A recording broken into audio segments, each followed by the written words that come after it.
saya Sartini. My name is Sartini. I live in Sereng village with my husband and son.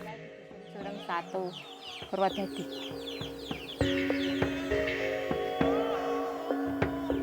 Kehidupan saya sehari-hari, setiap hari saya pergi ke ladang. We go to the field every day from morning until mid-afternoon. We look for grass for the goats. During the rainy season, we grow rice and corn. Pagi itu dangir jagung. Waktu kemarau panjang yang sangat panjang mungkin. The dry season, if it's a long spell, will last more than 5 months.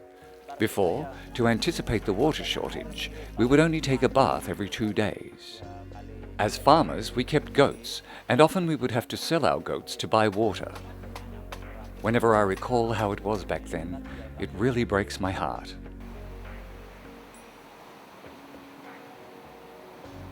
The tide started turning for Sereng almost a decade ago, when Dr. Ahmad Agus was studying for his PhD at Curtin University in Perth under an Australia Award Scholarship.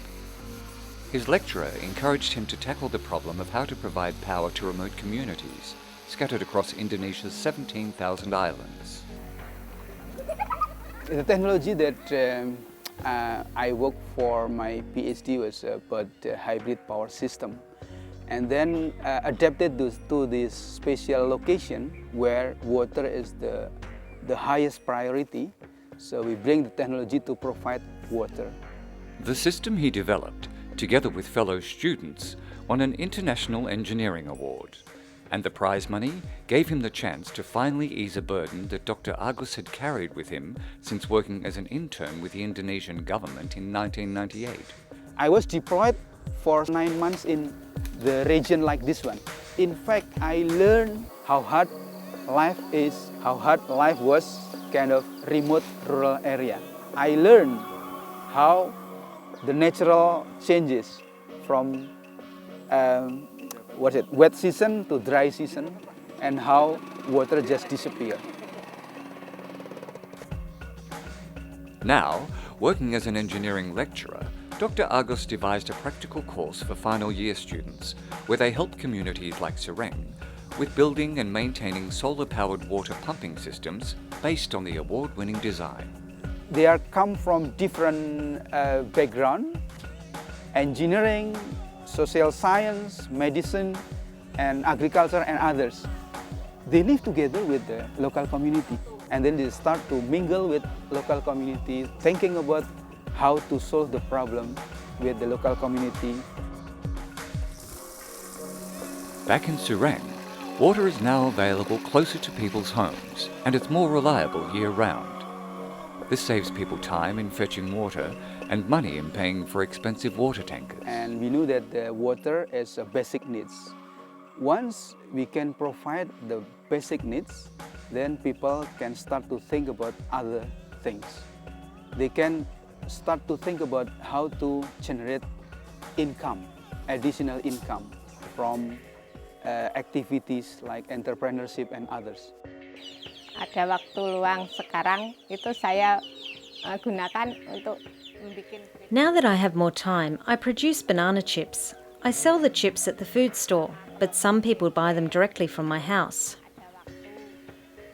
My son's education is important to me because he needs to move with the times. I will need to sell about 10 packets of banana chips to pay for his transport to college every day. Kalau sehari-hari perlu ya kira-kira 10 bungkus untuk transportasi anak saya setiap hari. With water now being less of an issue, people here are also thinking about how to attract tourists to this beautiful spot. Saya berharap kalau ada turis-turis yang datang. If tourists come, I hope they will be interested in my banana chips and that they would sell well. Laris gitu.